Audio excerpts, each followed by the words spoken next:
the actual time by which a person who approaches puberty and by the time they actually find a partner and get intimate, that time gap is also increasing in our society, right? Because previously marriages used to happen few years earlier, and nowadays the actual age by which people get married is increasing, right?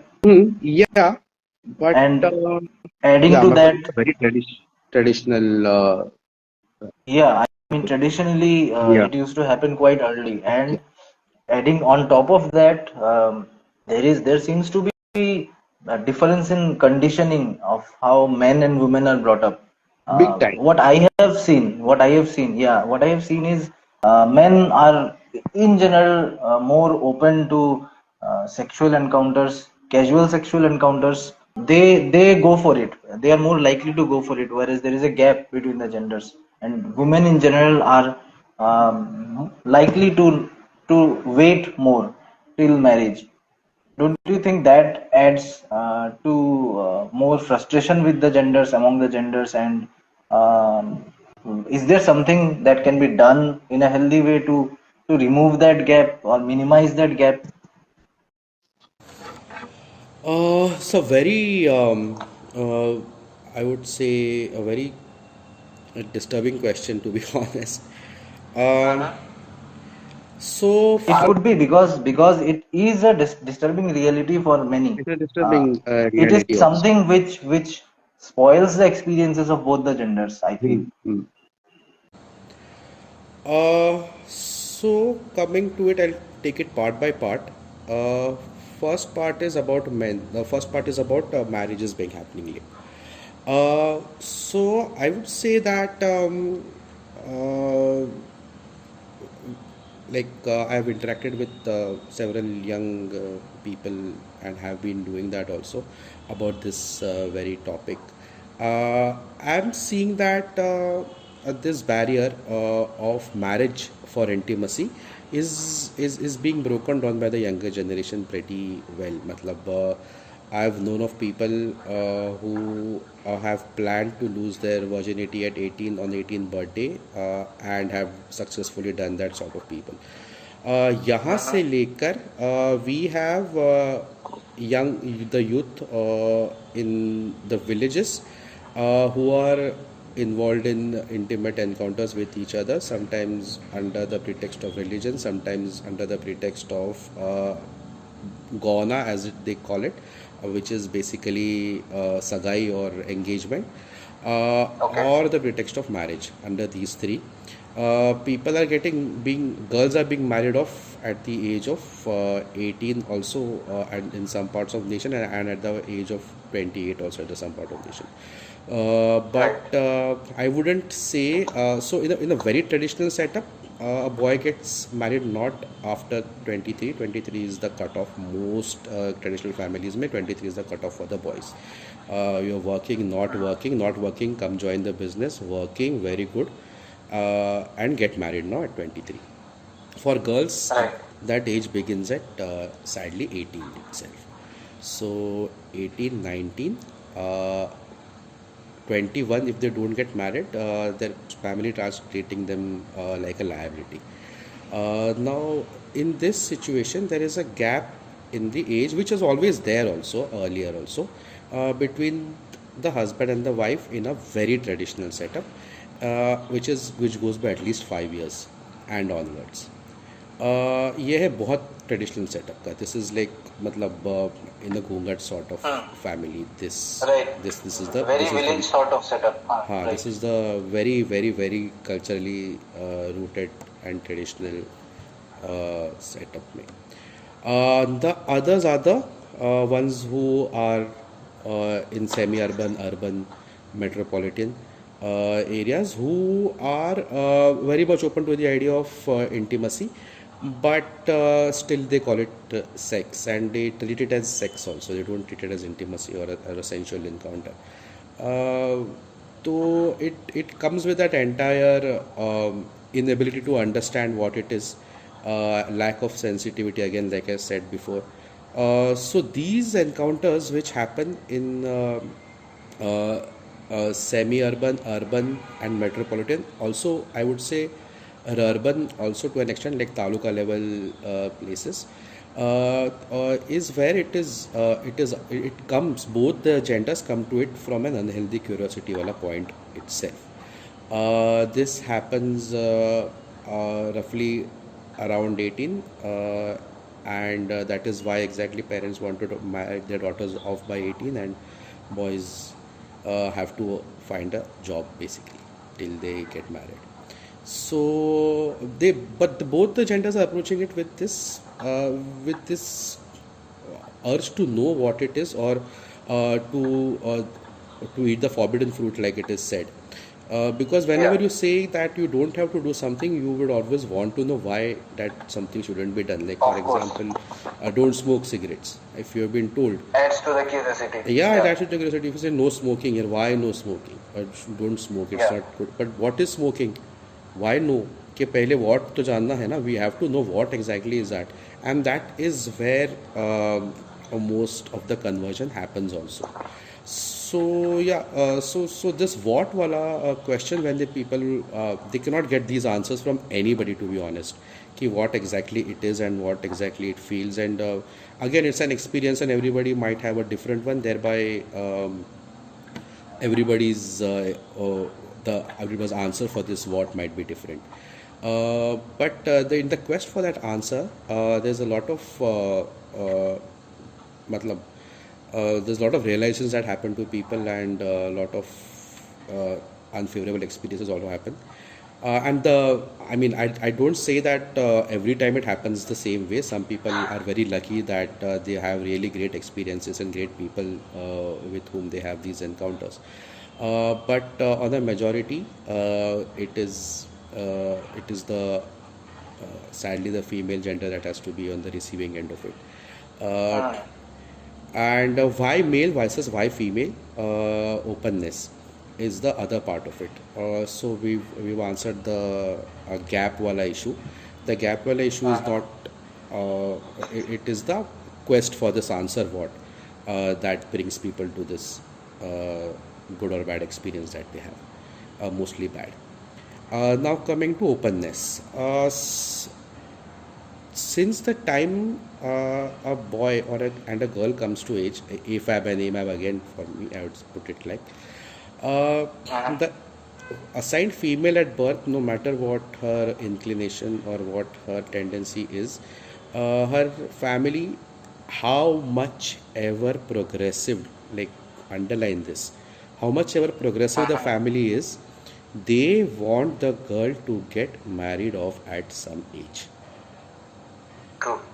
They do not, like, their primary uh, goal that is given assigned to a girl who comes to age is that you have, in fact they say to younger girls also, that you have to get married off. Now there is so much of gaslighting that happens in this, that for a cis hat man it is unbelievable, to be honest, undigestible, unthinkable of. So much of gaslighting of these girls happen right from a very raw age, ke aise mat baith, don't sit like this, don't walk like this, don't talk like this, don't laugh Very like this, true. don't dress like this, don't do this, don't do that, don't go out, don't do that. So many don'ts they have to tackle. And these Yeah. don'ts don't just come with don't as a caution, they come with lot of gaslighting and lot of burden and lot of torture that these uh, people have to go through. Owing to that, there's a constant fear that is instilled in them, that, and like, I'll put it very bluntly out there, that fear is that I'll be rendered useless. uh, this is the fear that the woman constantly deals with. I'll be unmarriageable. And if I'm not, if I'm unmarriageable, I'll be unloved. So many of people who have talked with have been, are, uh, or will be dealing with this fear, that I'll be left unmarriageable. What makes you unmarriageable is that you are a, how would I say, in simpler words, I would say you are a forward girl. In blunt words, I would say if you are not a virgin, you are unmarried. Yeah. So when it comes to being open, there are so many walls that have been built around these girls that they even if they try, they can only break down half of those walls. Breaking Yeah. them down fully is not completely possible for them unless and until they are of utter rebellious nature. And only I have seen, and ones who are close to me, amongst them also have observed that women भी नहीं, assigned females of extreme rebellious nature can only break down all of these barriers in complete sense. Till that time, they keep struggling with all of them, and most of their mental bandwidth is lost in this, Yep. right? This is about women, why they are not open. Now I'll come to men. Assigned male at birth, boys, since the time they start understanding things, is the time they hit puberty, they aren't said a word about how they should behave, what they should wear. The only concern they are constantly dealing with or are made to deal with is that tomorrow, how are you going to take care of us by the parents? Yep.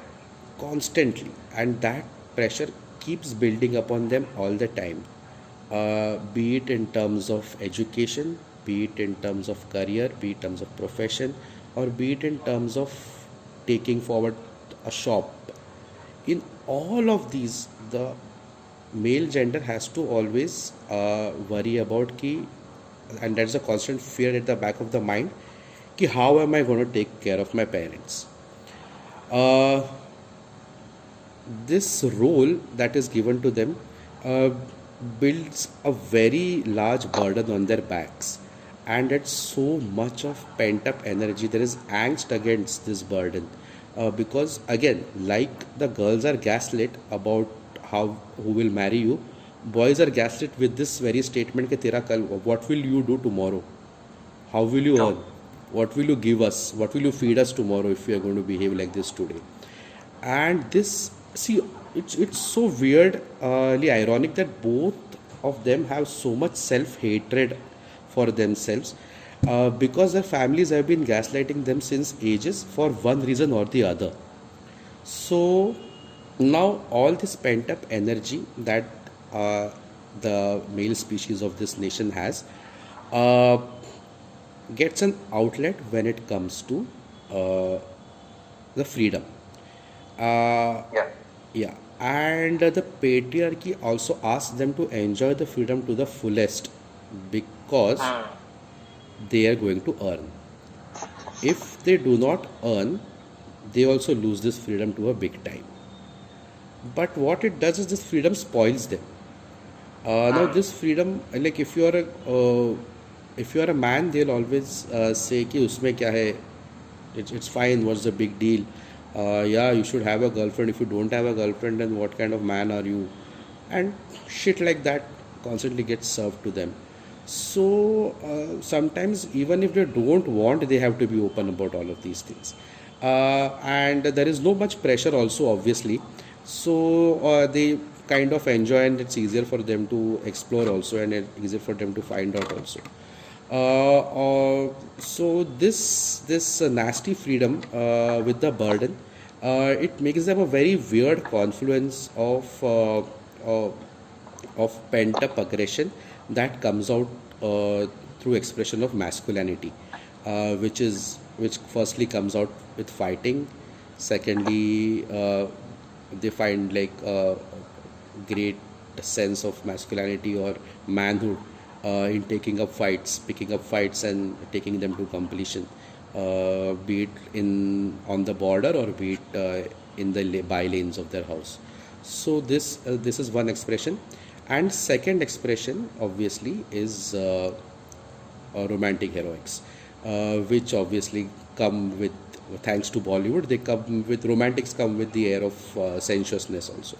So it is mostly okay for them to do many things as long as they are earning a hefty amount, and so many people thereby earn a hefty amount and thereby a pass to be an insensitive individual, because nobody stops them if they are earning well. So that is exactly why there is this stark difference in why men or the uh, assigned male at birth section enjoys so much freedom and is so open-minded, whereas the assigned female at birth live in so much restrictions and have like are not as much open-minded as the other gender. And this is the basic difference. Now within these two the entire spectrum lies, as I told you. So Yep. the entire spectrum, the entire LGBT community, the members of it, everyone uh, have been through different intensities of gaslighting at different stages of their life, starting from home, going all the way up to their circles, regarding who they are and how they behave, or what they do and what they would want to do. So everybody is hurt, everybody is broken, has been gaslit, be it a man, woman, or anybody from the entire spectrum. All of them are hurt individuals, and very sadly, this is even if you look at it from a psychological perspective, intimacy is a trauma response. So all this trauma that each one of us has been carrying for years, for ages, the moment we find the first opening to intimacy, we realize that, oh, this thing can kind of deal with that trauma, and we go berserk, uh, which again contaminates the entire interaction between the two participants. And it's not just restricted uh, to one particular gender. It applies to everybody in this country. I feel that uh, their their want or their need for intimacy is coming from a very strong and staunch trauma response. Everybody is dealing with their traumas so much that little bit of love, little bit of care, little bit of affection, a little bit of support means so much to them that they are ready to give away their bodies to the other person. It is so sad that these are the criterias. Uh, like you might have also seen, there are possessive partners, uh, but people overcome that possessiveness saying it's love, no matter how uh, how troublesome it is for them, is because when they go back home they get much lesser love, acceptance, and affection. If at home everybody receives this receives a healthy amount of affection, care, acceptance, to be honest, acceptance to the great extent, people wouldn't really be this strongly urged, or this badly needing an intimate touch for comfort. If people are if Indians were comfortable with themselves, they would have much more bandwidth, to be honest, to do other things. But currently we're just seeking that affection. We are seeking that affection through intimacy to the largest extent, and then intimacy is validated by this romantic love. So in the quest for that itself, then Yeah. this is a very sad and disturbing reality, and this question just uh, sent me across reeling emotionally on this matter. But I've been observing and been talking to people, and these have been my learnings from it.